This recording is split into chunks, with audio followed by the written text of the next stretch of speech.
Hello everyone, magandang oras sa ating lahat. Welcome to my videos. Maraming salamat sa panonood at lalo na sa mga nag-subscribe. Thank you guys, at kung bago ka pa lang dito sa aking videos, huwag kalimutan mag-like, comment, share, and subscribe para updated ka sa aking mga bagong upload na mga videos na mayroong mga gandang kasaysayan at halaga tungkol sa ating mga barya. Guys, ito yung tokens na no cash value. Ito ay amusement tokens. So bago tayo magpunta doon guys sa kanyang halaga guys, dahil nagkaroon ito ng 96,000 US dollars. So bago tayo magpunta doon guys sa kanyang napakahalagang impormasyon tungkol dito, tapusin muna natin ang kanyang features dahil napaka-importante rin na malaman natin ang tungkol dito sa tokens na ito guys, kung bakit nagkaroon siya ng 96,000 US dollars. So ito yung features niya guys, ang location Philippines, type automatic tokens or game tokens. Meron siyang composition na copper nickel. At ang kanyang timbang 7.3 grams. Meron din siyang diameter na 25.5 mm. Thickness naman ay 2 mm. Ang shape is round. Technique ay mild. Orientation, middle alignment. Meron siyang number na A number 30, 83, 90. So ito yung obverse niya guys. Ang script Latin at ang lettering Vivo. No cash value. Ganon din yung sa likuran guys, ganito rin yung hitsura. Ang reverse, meron din siyang script na Latin. At ang kanyang lettering din, Vivo, no cash value. So meron siyang edge na plain. Vivo token guys, and price sa Radium. So meron siyang Radium din ito guys. Nagkakaroon ng 96,942 US dollars. So tingnan natin guys ang tungkol dito sa Radium na ito guys, para maintindihan natin ng mabuti about sa Radium. Radium is an automotive market maker. So mo din ay ibig sabihin ng Radium, automotive market maker.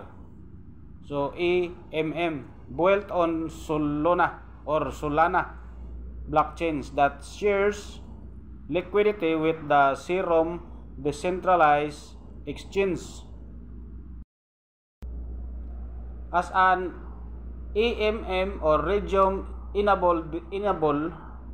enables digital assets such as cryptocurrencies to be traded in a permissionless way through the use of liquidity pools, which have emerged as one of the main tools of decentralized finance or DeFi.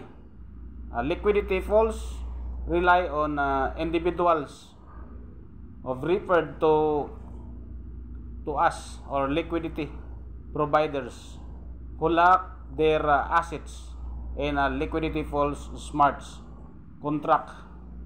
These locked assets can then by utilized as the trading pair within a given market to traders on the decentralized exchange.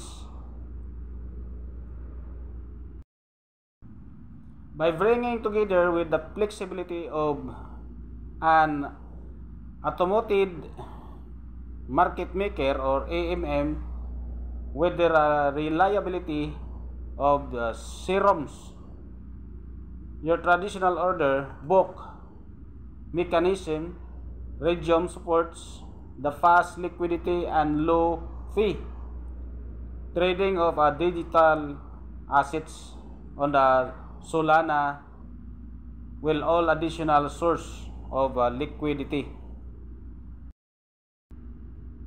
Users who provide liquidity to Radiums are incentivized with rewards, and the utility token of the Radium ecosystems. In turn, Ray can be stake additional cryptos. Dahil pala dito sa Radium guys, kaya nagkakaroon siya ng 96,000 US dollars. The Radium tokens Ray is used to pay for transaction fees and fund rewards on Radium. Ray can be staked or deposited into liquidity pools on the Radium platforms in order to earn additional rewards. Every time a trader swaps assets using a Raydium, liquidity falls 0.03% pace and paid out in the Ray to those who are staking tokens in that fall. Holders of Ray tokens will also be able to have unlimited roles in governing the development of the projects in the future. And as the platforms develops, as well as with other cryptocurrencies, there is a maximum supply of Ray tokens, and the supply is capped at the 555 million Rays.